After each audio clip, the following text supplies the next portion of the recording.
Então, já começou a gravar e tudo? Perfeito. Então, isso, tá com a palavra. Tá ótimo. Muito obrigada, professora Mônica. Então, eu agradeço a disponibilidade do espaço e do convite, né, para poder, enfim, socializar um pouco da pesquisa que eu estou desenvolvendo, né, e poder, de alguma forma, contribuir nas discussões dos estudos mais amplos, né, não tão centrados no nosso núcleo de pesquisa.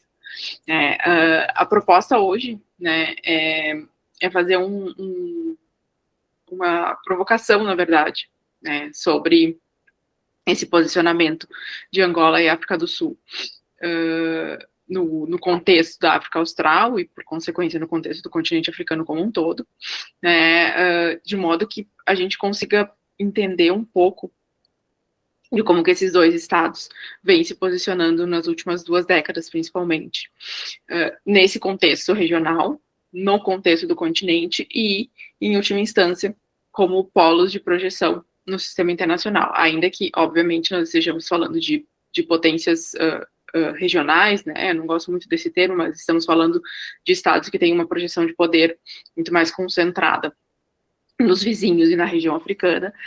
Quando a gente fala em África do Sul, normalmente a gente remete à ideia de BRICS, IBAs, cooperação Sul-Sul, poderes emergentes, né? Então, traz esse link, né?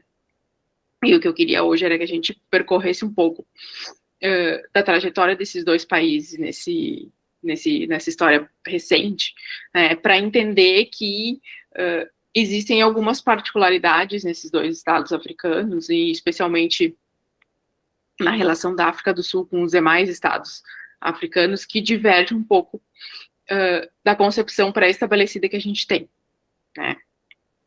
Então, a ideia é fazer mais ou menos esse caminho de compreensão, principalmente pensando nos inputs domésticos, né? A minha análise parte muito da necessidade de que a gente compreenda, né, como que esses dois estados, e isso é um modelo analítico que no futuro talvez a gente possa ampliar para os outros estados africanos, mas como que a gente tem dois estados governados, né, por partidos que são ex-movimentos de libertação.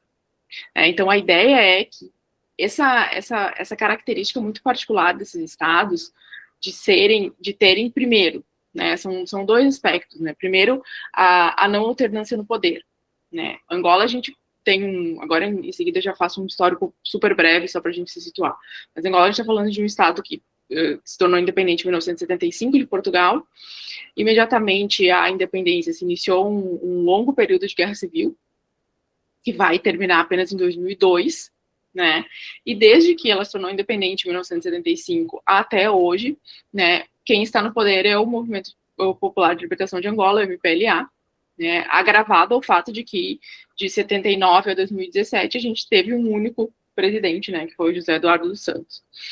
Então, a gente não tem alternância de poder, a gente teve um Estado que se pacificou em 2002, a partir de 2008 a gente vai começar a ter eleições periódicas, né, ainda que a democracia em Angola esteja por se estabelecer, né, e a África do Sul, por sua vez, a gente tem um Estado que tem um histórico divergente no processo de colonização, se a gente pensar nos vizinhos, né, um Estado que se tornou já independente dentro do domínio do Império Britânico em 1910, mas com características muito particulares, né, a África do Sul, vamos lembrar, se origina da junção de quatro regiões ali autônomas que a gente tinha, né, Orange e Transvaal, que eram regiões controladas pelos Boers, e Natal e a região do Cabo, que eram regiões controladas pela Inglaterra naquela época. Né, então, da junção e da negociação entre a Inglaterra e os Boers, que, lembrando, né, eram aquela população de origem europeia e holandesa que se estabelece como uma colônia de povoamento na região, e aí cria essa identidade africana que vai dar origem ao apartheid mais tarde. Se estabelece a organização em 1910, do domínio da África do Sul, já independente dentro do Império Britânico, e, bom lembrar, já com características segregacionistas, né? Então, ainda que o apartheid vá se estabelecer em 1948, a gente já tem lá em 1910 o início das políticas de segregação racial. Uma vez que a gente tem o encerramento do apartheid lá em 1994, né, com a eleição do Mandela, vamos tomar como marco a eleição do Mandela, a gente vai ter o início de um governo do CNA que também permanece no poder desde então. Então, desde 1994, o partido que governa a África do Sul é o Congresso Nacional Africano, assim como desde a independência de Angola em 1975, o partido que governa é o MPLA. Né? África do Sul, obviamente, a gente tem, vale registrar, né, eleições periódicas e livres e justas, e o aspecto procedimental da democracia funcionando desde 1994, né? Mas a gente também não tem alternância do partido no poder. E assim como o MPLA, o CNA também era um movimento de libertação. Né? Então, isso traz características muito específicas a esses dois estados, né, e que acontecem em outros estados africanos também, que é essa conversão de um movimento de libertação que tem, por sua vez, braços armados, né, então movimentos armados, em um partido político institucionalizado que passa a jogar dentro das regras democráticas ali, né. Ao mesmo tempo, né, a gente tem, em especial no caso de Angola, né, a conversão de um braço armado de um movimento de libertação em um exército nacional. Né? As Forças Armadas angolanas são criadas, originadas e depois a gente vai ter a incorporação das forças da UNITA, quando a gente tem a pacificação em 2002, mas são formadas basicamente da transformação, né, com alguns ajustes, e aí com a intervenção de Portugal e mesmo o auxílio brasileiro na época, com a conversão de um braço armado de movimento de libertação num exército nacional. Né? Então, o aspecto vamos dizer assim, da obediência, né, em última instância, ou a quem eu sou, a quem eu devo, né, a obediência, já começa a ser nebuloso, né, porque a gente está falando de combatentes que eram combatentes de um movimento de libertação que passam a integrar um exército nacional. E isso permeia, na verdade, toda a estrutura política e de elites e de instituições, tanto de Angola quanto da África do Sul. Né? O quanto que, né, a gente está tratando de um movimento de libertação ou de uma questão específica do Estado angolano ou sul-africano, do governo daquele momento ou do próprio partido. Análises específicas, né, por exemplo, de definição de objetivos de política externa, de definição da própria política de defesa desses estados, quando a gente olha para os documentos de defesa, né, tanto os documentos angolanos quanto os documentos sul-africanos, a gente se depara com zonas muito cinzentas, né, e quando a gente passa para a prática, né, quando a gente passa para a análise das ações desses dois estados no sistema internacional, isso se torna ainda mais nebuloso, né, porque em muitos dos casos a análise um pouco mais aprofundada dos objetivos e das próprias ações de política externa desses estados estão muito mais condicionadas a uma manutenção do regime do que propriamente a um conceito de interesse nacional como a gente conhece das teorias padrão. Então, o condicionante interno, né, quando a minha proposta de análise, né, óbvio que a gente está acostumado a fazer análise de política externa, de inserção, os fatores domésticos são naturalmente inputs, né, são variáveis a serem consideradas quando a gente trabalha com a inserção internacional. Mas, quando a gente olha para os estados africanos em específico, para esses dois casos que eu estou analisando, isso toma uma outra proporção, né, porque esses estados condicionam, né, e a gente tem recuos e tem inconsistências na política externa e na política de defesa desses estados que estão marcadas em muitas das circunstâncias pela própria questão das dificuldades internas dos partidos. Né? Por exemplo, Angola, comentei anteriormente, a gente vai ter a permanência do José Eduardo dos Santos de 79 a 2017. Né? Em 2017 ele vai abrir mão, né, de concorrer mais uma vez, né? Lembrando que em Angola, depois que a gente teve o fim da Guerra Civil e do partido de 2008, 2010, na verdade, com a nova Constituição, a gente não tem mais eleições diretas para presidente, né? A gente tem eleições só parlamentares, e o parlamento indica o presidente como se fosse num processo parlamentar, né? Mas a gente segue tendo a figura do presidente, só que ele é eleito por um voto indireto do parlamento. Então, em 2017, o dos Santos sai, né, como candidato, né, abre mão do seu papel e passa o bastão, né, para o José Lourenço, que foi seu ministro da Defesa, que era um nome já muito consolidado dentro do MPLA, né.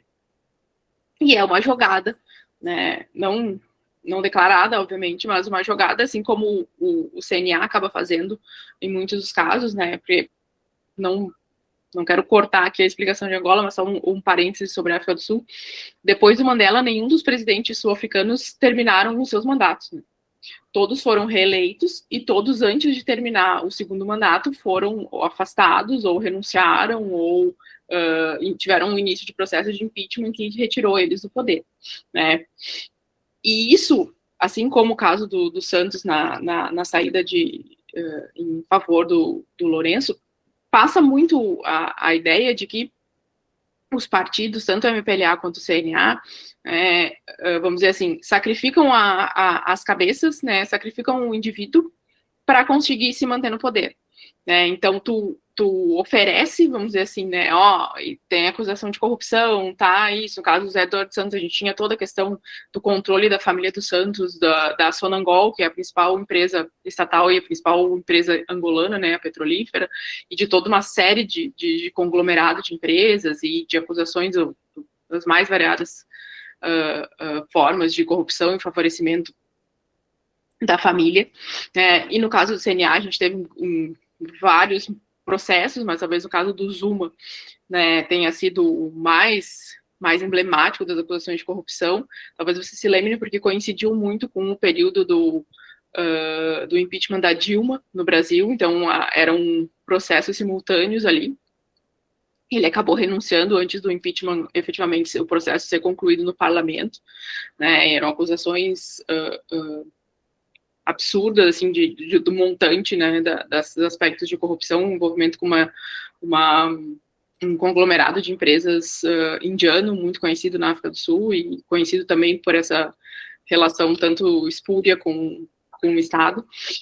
Mas a gente tem esses mecanismos que os dois partidos fazem, né, talvez o CNA de maneira mais organizada, mas que o MPLA também se vale, de trocar a liderança, né, para passar uma imagem de renovação e, portanto, sacrifica algumas das lideranças em prol de continuar no poder. Nesses processos, a gente tem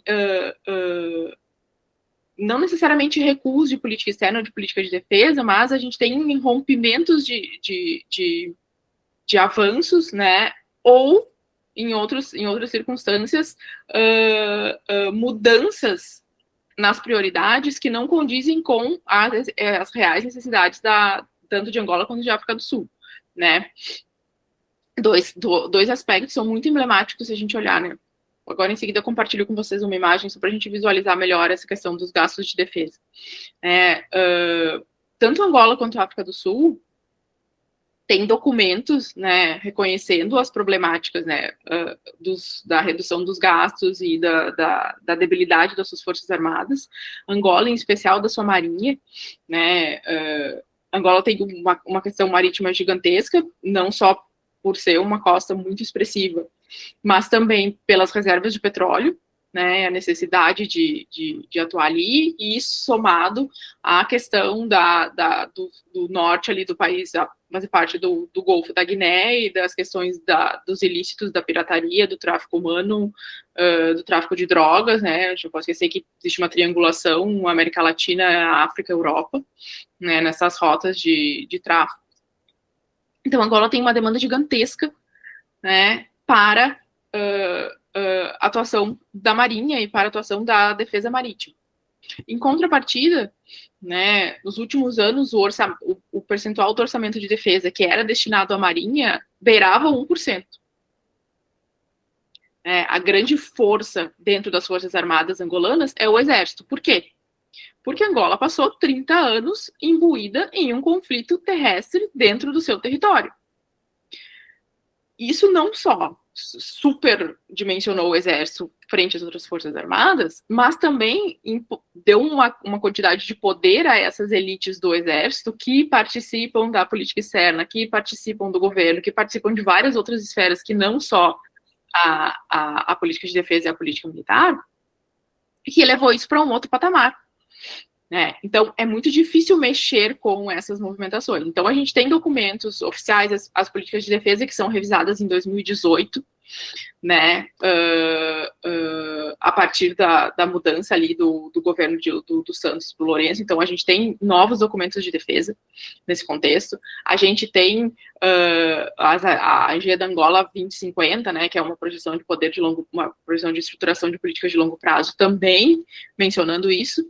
Então, vários discursos, vários momentos em que se reconhece que Angola tem uma demanda de modernização da Marinha, tem uma demanda de reestruturação da sua política de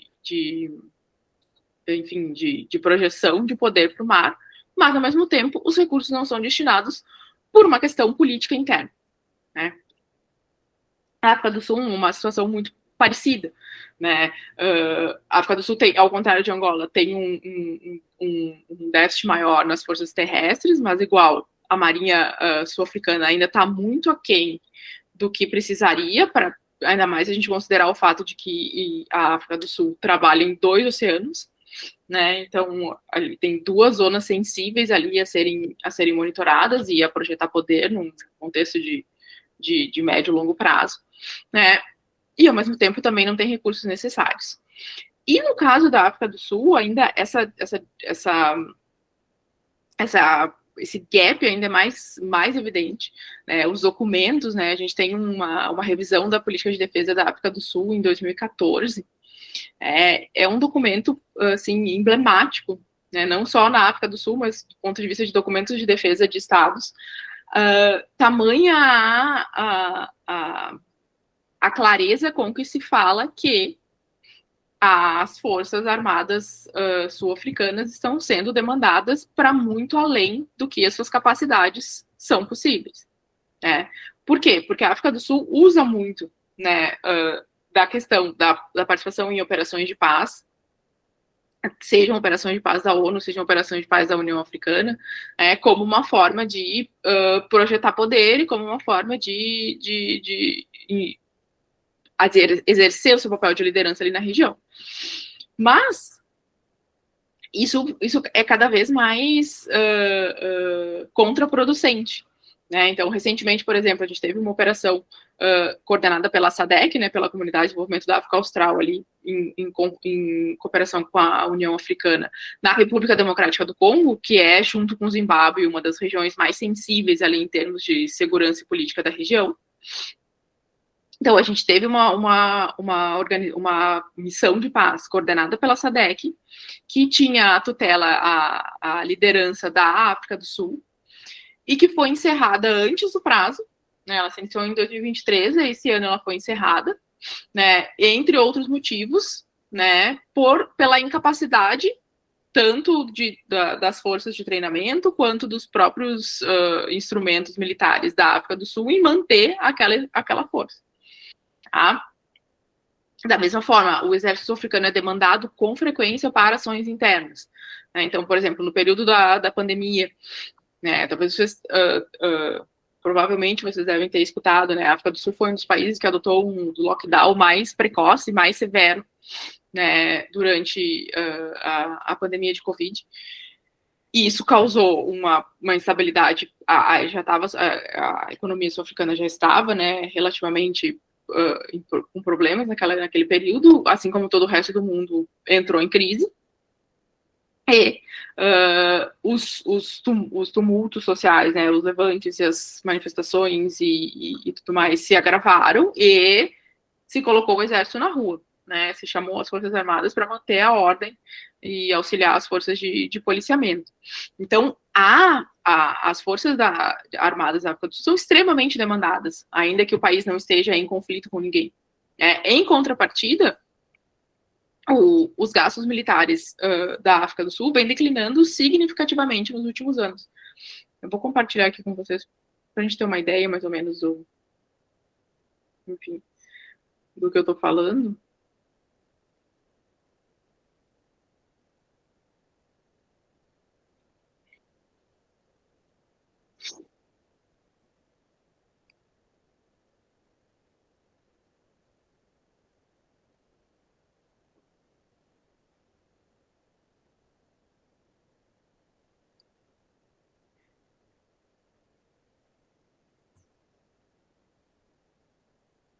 Se a gente olha, né, aqui comparativamente aos gastos de defesa, esses são dois comparativos dos gastos de defesa da África subsaariana, tá? É um comparativo do Military Balance mais recente, agora de 2025, tá?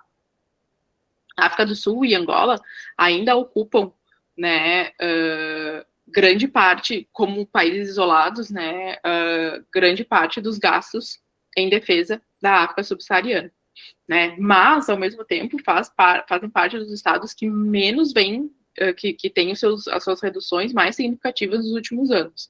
Nesse primeiro mapa aqui, entre laranja e azul, né, o azul são os estados que estão reduzindo os gastos, né?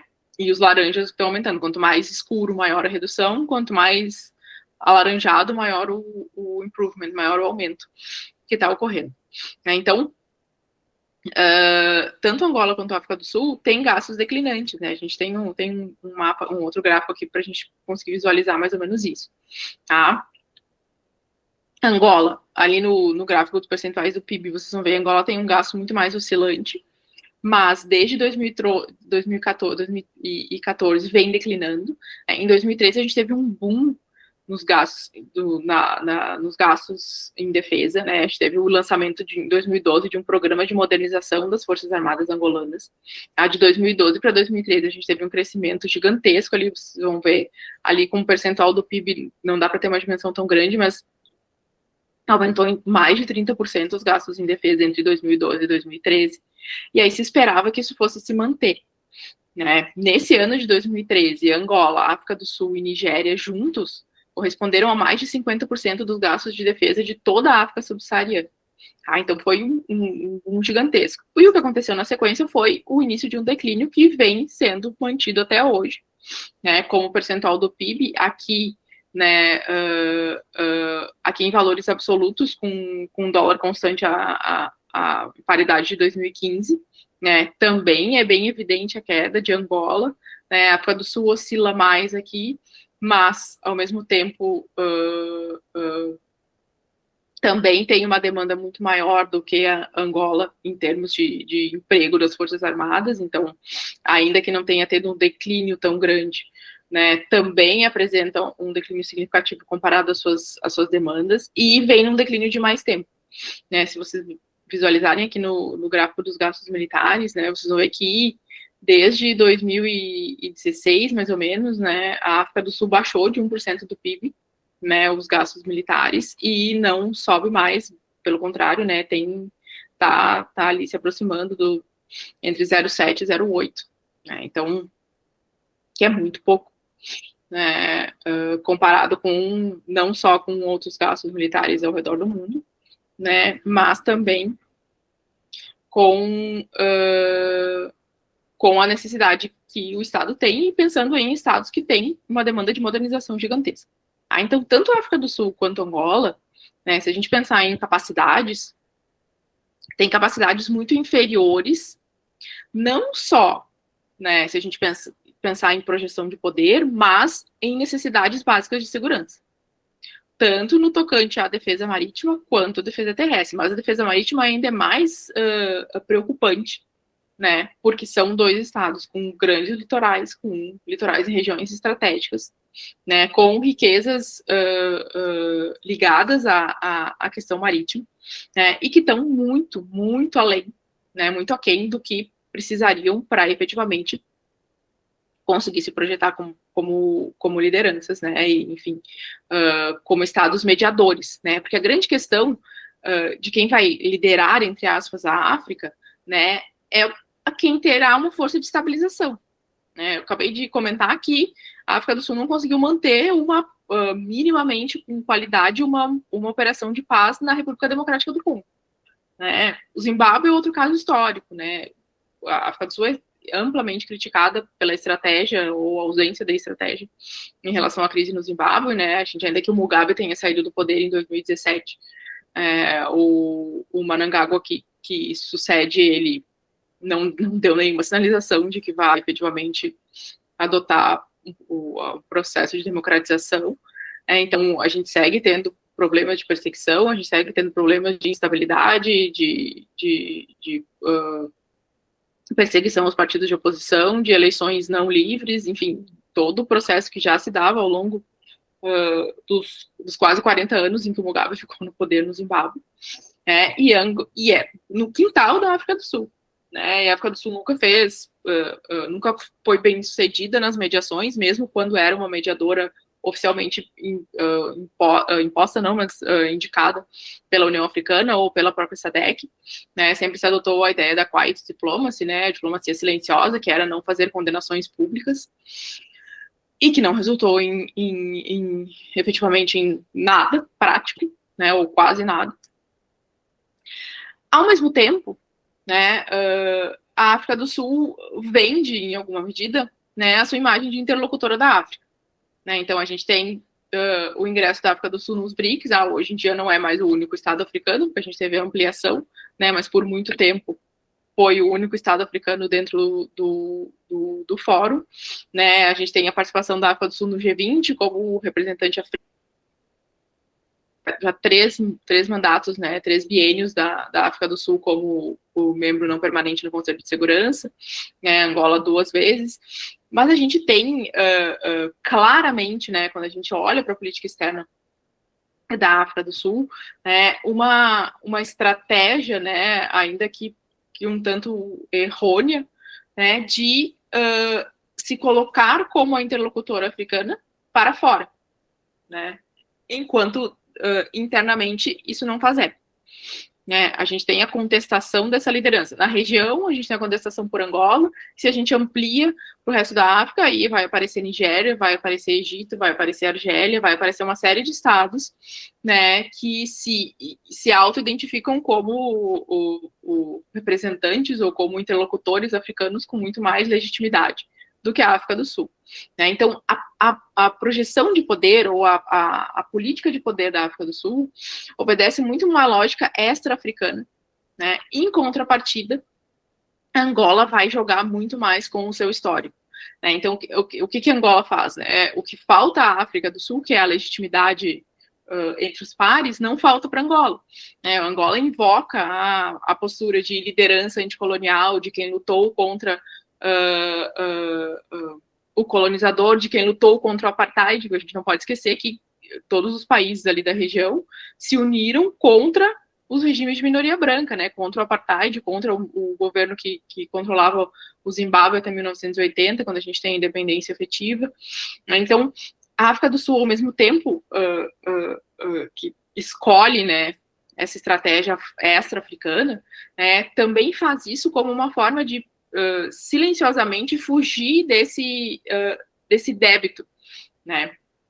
Porque toda vez que a África do Sul tem uma ingerência, faz uma movimentação militar mais significativa, né, ela faz isso com receio, né, de remeter ao processo do apartheid, de remeter às políticas de desestabilização, de remeter aos auxílios que existiam cruzados ali na região contra os movimentos de independência, né, ao apoio às forças portuguesas, considerando que Angola e Moçambique, as duas colônias ali da região, continuaram colônias até 1975, né, quando grande parte dos estados africanos tinham se tornado independentes em 1960.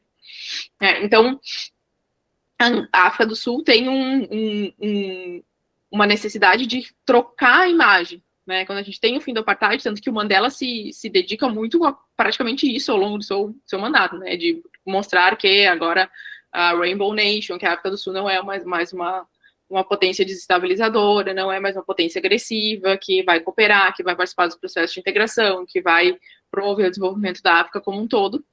Enquanto a gente tem Angola, que tem esse histórico nas costas positivo, né? Ao mesmo tempo em que a África do Sul recua em alguns momentos e não sabe bem se posicionar em função do receio da retomada da imagem, Angola, por outro lado, usa desse background como um instrumento positivo, né? Então, a gente tem um histórico comum, nós lutamos juntos contra o imperialismo, nós lutamos junto contra o colonizador, contra o apartheid, então nós temos uma identidade comum forjada nessa luta de libertação, que é uma coisa em que a África do Sul não só era outsider, como era opositora. Né? Então, o eco, né, o discurso de liderança angolano faz muito mais sentido do ponto de vista subjetivo dentro da África, do que, especialmente dentro da África Austral, do que o discurso da África do Sul. Né? Então, o que a gente tem, né, resumidamente, para encerrar minha fala, né, o que a gente tem são 2 estados. Ambos têm déficit de capacidades, claros. Né? Em parte pelas crises econômicas, né? Em parte por essa não ausência de estratégia, mas por essa estratégia oscilante, né? Fruto, e como eu comentei no início, dessa necessidade de manter o regime que não necessariamente está de acordo com as demandas efetivas de projeção internacional desses estados, né? Então, ambos os estados ainda têm capacidades aquém do necessário, né? Então, se eu tivesse que indicar, é uma liderança já apta ou capaz? Não, nem África do Sul, nem Angola, né? Por razões diferentes, mas nenhuma das duas. Então, a gente tem 2 estados que ainda precisam avançar para conseguir efetivamente atuar como forças de estabilização na região, né? E, ao mesmo tempo, a gente tem 2 estados que adotaram, né, pelo menos a meu ver, caminhos distintos para construir essa projeção. Né? Enquanto Angola se assenta no histórico de cooperação com os estados vizinhos e na ideia de que é uma liderança muito mais legítima e investe nisso, investe em ações internas, investe no fortalecimento das organizações regionais, investe nas relações bilaterais, né, dentro da África, a gente tem a África do Sul adotando a estratégia de extra-africano. Né, de criar ou de se estruturar como uma liderança, pensando muito mais nessa ideia de ser reconhecida fora da África como a interlocutora, ou como a mediadora, ou como a representante africana, mesmo que isso não necessariamente faça eco interno. Então, ela adota a ideia de projeção como usa da cooperação Sul-Sul e vai usar dos BRICS e dos outros fóruns em que ela se encontra com outros parecidos de outras regiões, né? Então ela se aproxima de Brasil, se aproxima de China, se aproxima de Índia, né? Vai tentando posicionamentos anti-norte, não, talvez esse não seja o melhor termo, mas vai tentar projeções mais globais, como o caso da denúncia ao Tribunal Internacional do genocídio na faixa de Gaza, né? Então, adota posturas mais amplas, mais globais, nessa tentativa de ser o Estado africano, né? Será, quando se pensa em África, se pensa em África do Sul, para, em alguma medida, né, compensar essa falta de legitimidade que ela tem internamente.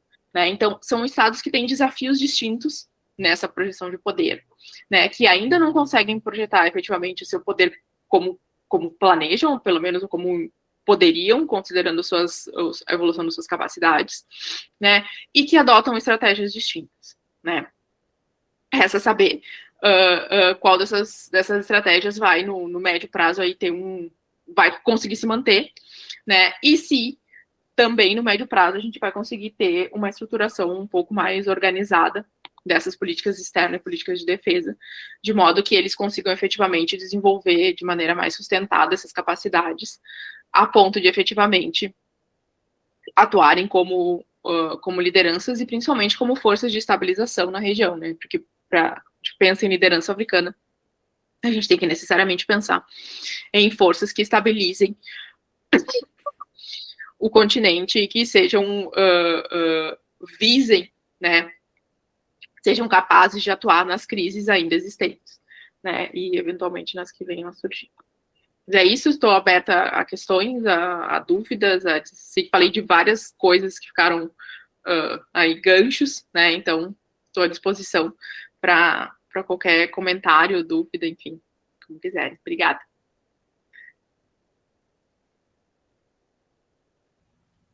Professora, eu posso fazer uma pergunta?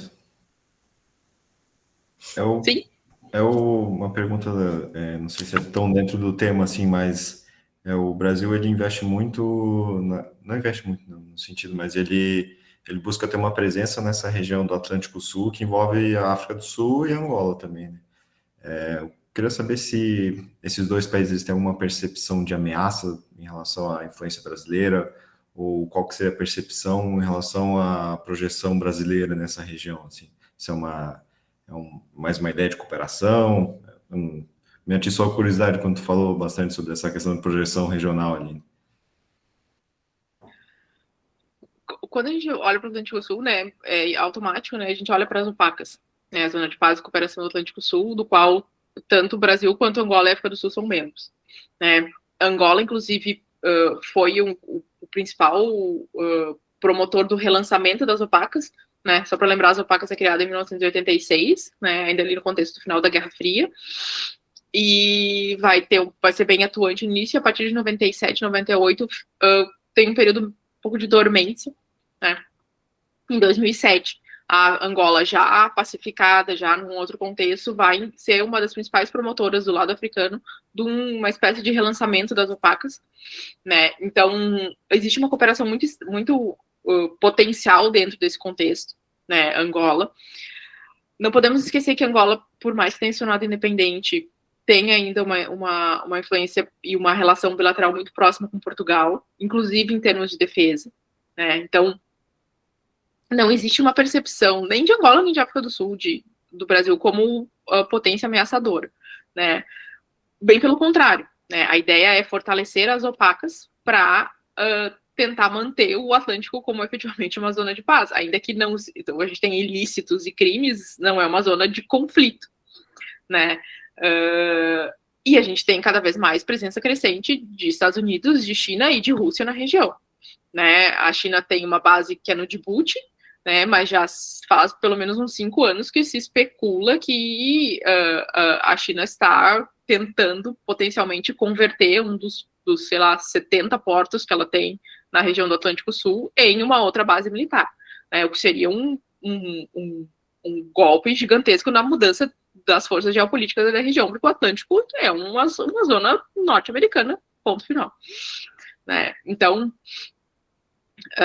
se tem essa questão de aproximação. Então, tu tem a cooperação bilateral de Angola com Portugal ainda muito forte, a doutrina OTAN e as cooperações bilaterais em termos de defesa, mas tu tem uma cooperação estreita também com o Brasil, né, de treinamento de militares e tudo mais. Né? Com a África do Sul, a mesma coisa, a gente tem exercícios militares conjuntos, por exemplo, dentro do âmbito, e aí entra os Estados Unidos junto, né, dentro do âmbito do Africom, mas a gente tem próprios exercícios militares conjuntos da CPLP de Angola com Portugal e os outros países africanos de língua portuguesa.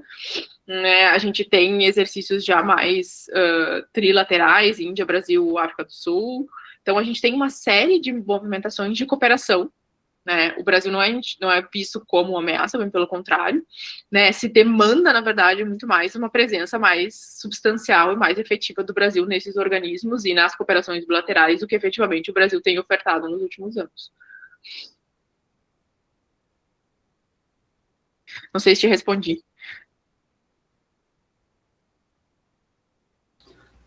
Tudo bem? Vocês conseguem me ouvir? Bom, queria agradecer a professora Nathalie pela fala. Eu tinha uma pergunta, quando você falava sobre a questão da África do Sul, sobre a questão do apartheid, enfim, desse legado que a África do Sul tem ali no contexto da África Austral, eu fiquei me questionando também, imagino que pese muito também nessa visão negativa da África do Sul, a questão da experiência da Namíbia, né, da administração colonial da África do Sul sobre a Namíbia, né, durante boa parte do século XX.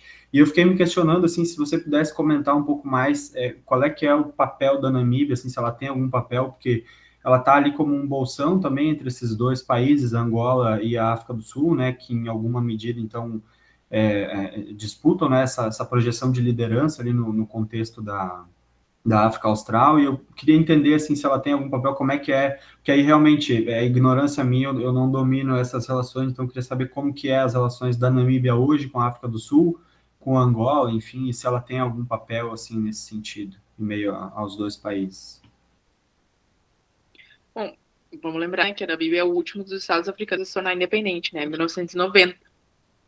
Né, então, justamente, a Namíbia foi lá, retomando, né, foi colônia alemã, né, era o sudoeste africano, né, isso antes da Primeira Guerra, né, foi inclusive, algumas pessoas não sabem, né, mas inclusive a Alemanha implantou os primeiros protótipos, assim, se é que se pode falar disso, de campos de concentração na Namíbia, né, no que hoje é o território da Namíbia.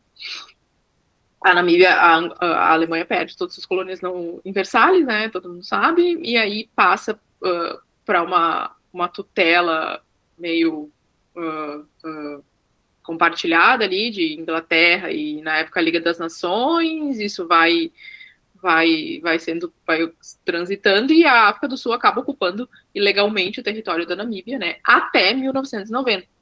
Então, as negociações para a África do Sul se retirar do território da Namíbia, né, se dão ali no bojo de acordos de paz que vão acontecer em Angola e Moçambique, da retirada das forças cubanas da região, né, então a gente tem toda uma triangulação ali de acordos cruzados, mediados pela ONU, que culmina com a independência da Namíbia em 1990. Então, a Namíbia é um estado, os estados africanos em geral são estados recentes, mas a Namíbia é mais ainda. Né, inclusive o Brasil foi quem auxiliou na implantação da Marinha da Namíbia, né, a gente tem um acordo de 93 ou 94, se não me falha a memória, né, então o Brasil praticamente foi a força que implementou, que estruturou a Marinha da Namíbia, né, e é um estado muito ainda, não fraco, né, mas ainda muito recente, que obviamente não tem nenhum tipo de capacidade de fazer frente, nem Angola, muito menos a África do Sul. Se estabelece relações normais, a gente não tem hoje em dia nenhum tipo de animosidade ou de tensão ali existente entre Namíbia e África do Sul, né, a gente tem relações bilaterais estabelecidas e funcionais, né, e a Namíbia, como tu falou, tá ali, é um bolsão, né, é um território significativo, né, mas que não impõe nenhum desafio maior, nem para Angola, nem para a África do Sul. É um país pacificado, funcional, vamos dizer assim, né, e é um país cooperativo, vamos dizer assim, né, então não tem nenhum tipo de tensão ali na região oriunda desse processo, né, uma vez que se tornou independente e tal, tudo flui positivamente, vamos dizer assim, mas é um estado muito recente, muito, muito recente.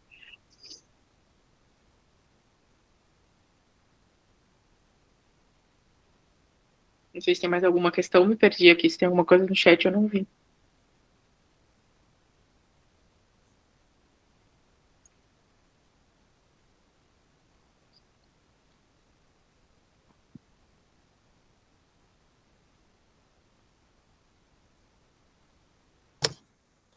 Bom, se ninguém pergunta, posso perguntar uma coisa. Não, porque tenho curiosidade, não? Mas claro que também não estudo essa região e não conheço, então esta é uma boa oportunidade para averiguar coisas. Então, o partido os partidos no poder se mantêm, mas tem concorrentes serios. Pensa que pode chegar a ter uma alternância de poder, seja na África do Sul, seja na Angola, a curto, médio prazo? Tem, né? Tá. Falando de Angola primeiro, né? Angola a gente tem uma oposição histórica, que é a UNITA, que foi o outro movimento de libertação que ficou imbuído na Guerra Civil durante os 30 anos, né? Que da mesma forma que o MPLA se converte em partido político depois de 2012, 2002, desculpa, quando a gente tem a pacificação, né? E a gente tem a criação de outros partidos de oposição que foram surgindo, né? Se destaca muito a CASA, né, que é a Convergência Ampla para a Salvação de Angola, né, que se fundou, se não me falha a memória, em 2011, 2012, né, de dissidências, inclusive da UNITA, né? E no caso da África do Sul, a gente tem partidos também de dissidência do CNA. Né? Inclusive, quando a gente teve a tentativa de impeachment do Zuma, né, a gente teve um grupo pró-Zuma dentro, porque o CNA é um partido muito grande, com muitos blocos dentro. Né? E o bloco pró-Zuma, vamos dizer assim, se separou e criou um outro partido de oposição. E uma coisa que é importante registrar, eu não falei na palestra, mas agora veio a calhar, tanto o MPLA quanto o CNA tem historicamente diminuído as suas votações. Né? Então, a última eleição, né, o MPLA ganhou com pouco mais de 50%, e em Luanda, na capital, perdeu com 63% para a UNITA. O CNA, a mesma coisa, né, a última eleição teve o pior desempenho da história do CNA, e nas eleições regionais, né, pela primeira vez, Joanesburgo deixou de ser governada pelo CNA e passou a ser governada por um candidato de oposição. Né? Então, tem oposições viáveis, né, e eles estão perdendo espaço ao longo do tempo, muito em função da incapacidade de se renovar, né, e de responder essas demandas. Eles continuam sendo, entre aspas, movimentos de libertação e não conseguem oferecer efetivamente propostas para os problemas dos países atuais. Obrigada.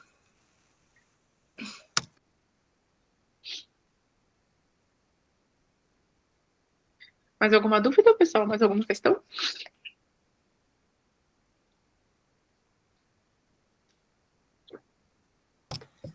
Então, você acha que no caso de haver alternância no poder, haveria mudança nesses instrumentos de política externa e de defesa?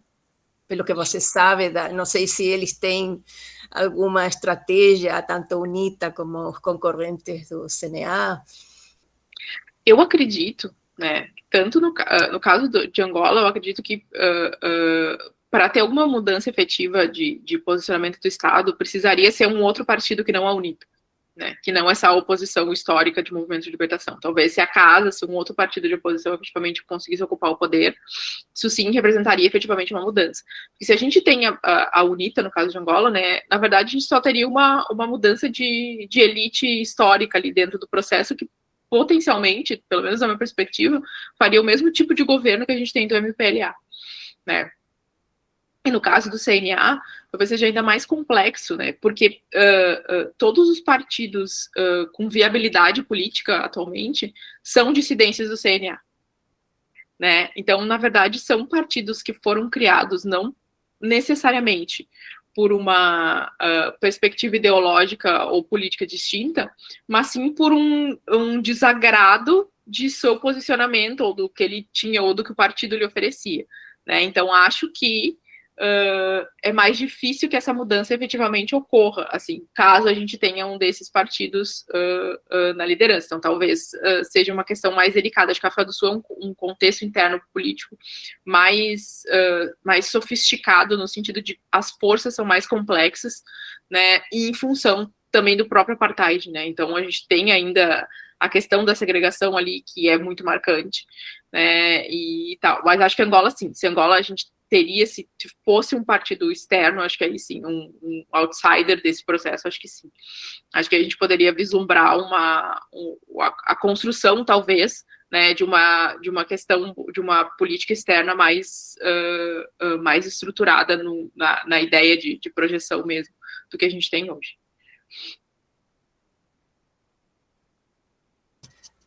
Obrigada.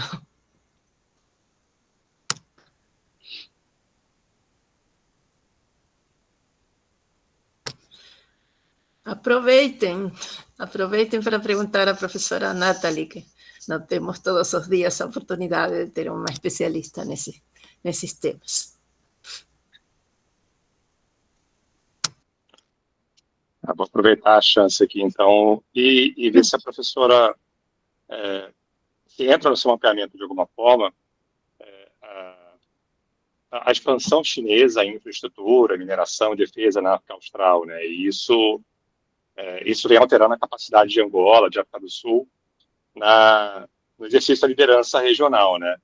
Olhando de fora, sobra espaço para atores externos, como o Brasil, Mercosul, União Europeia, ou, de fato, essa expansão chinesa na região vem ocupando todos os espaços com a perspectiva de aumentar ainda mais no curto prazo?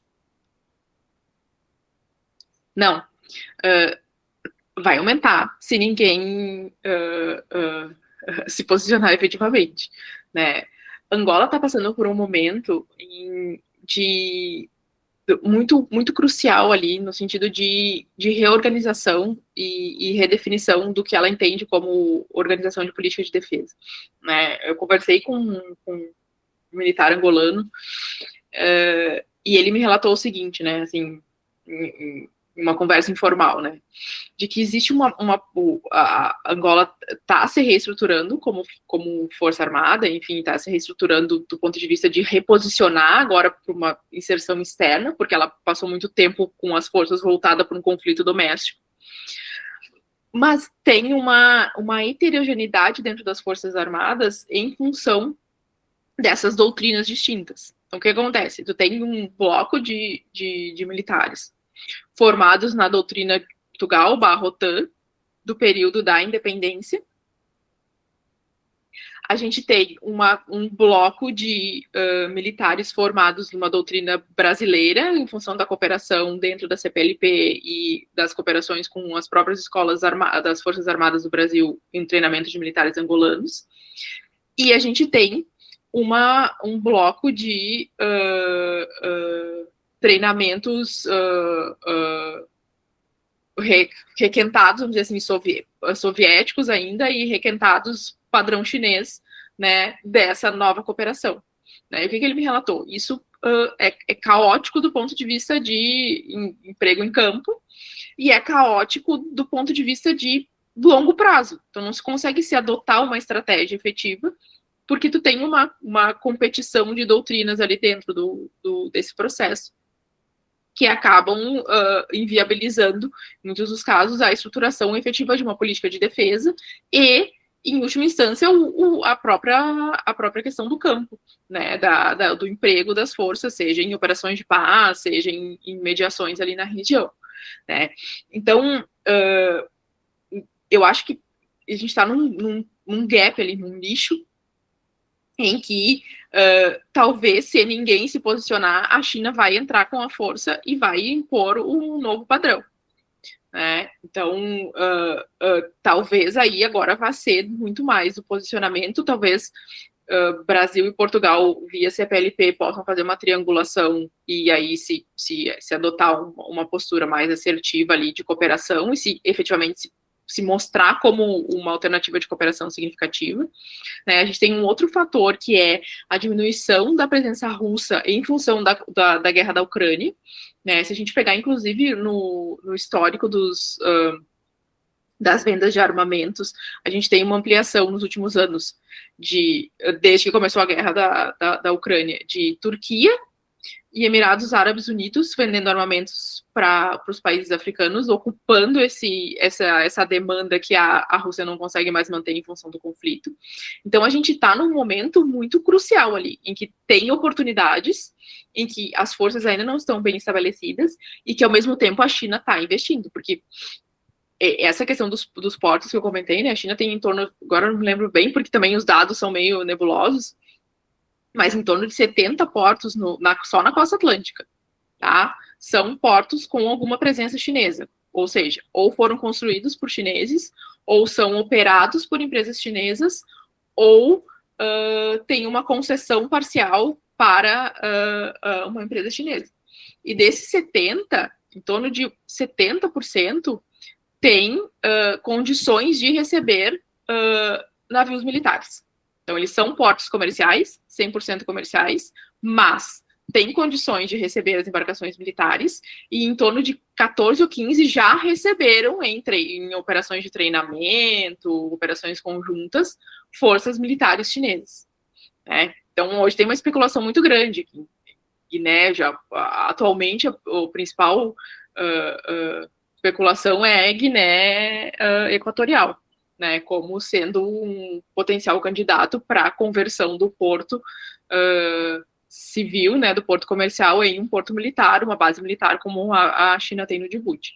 Né, então, a China está indo, está se expandindo, e tem essa estratégia muito sutil, né, como toda a política externa chinesa, de ir comendo pelas beiradas, vamos dizer assim, né, ela vai ampliando, os portos são comerciais, mas tem facilities militares, e ela vai suavemente indo marcando presença ali, e potencialmente em algum momento vai acontecer, talvez não seja a Guiné, mas em algum momento ela vai converter, né, porque o Djibouti foi exatamente a mesma circunstância, ela foi construindo, dizendo que era comercial, até que daqui a pouco é uma base militar, né, e provavelmente isso vai acontecer em algum dos portos esses do Atlântico Sul, do Atlântico e do Atlântico Sul.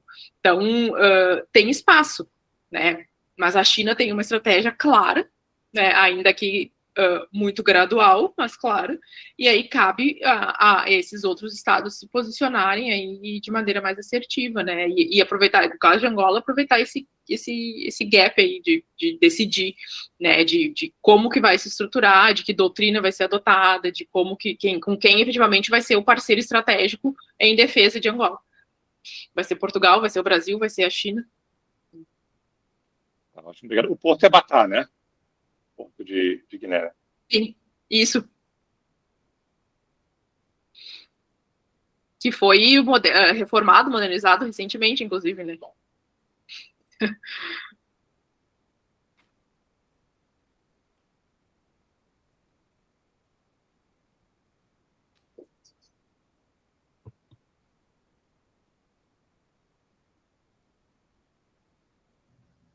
Pessoal, alguém teria mais alguma pergunta aí para a professora?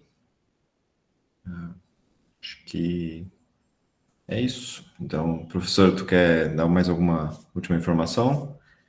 Não, eu queria só agradecer, né, colocar à disposição, né, para contribuir para eventuais outros momentos, né, e outras conversas, enfim, né, sempre produtivo, né, a gente poder dialogar e trocar essas ideias, às vezes nesses questionamentos a gente vai arejando o pensamento e trazendo novos insights, né, isso é super produtivo, então coloco à disposição, foi um prazer. Excelente. Muitíssimo obrigada e tomara que, enfim, que continue de alguma maneira a sua relação com o programa, não? Claro. Bom, então, obrigado a todos por participar e tenham uma boa tarde. Boa tarde, boa semana para todo mundo.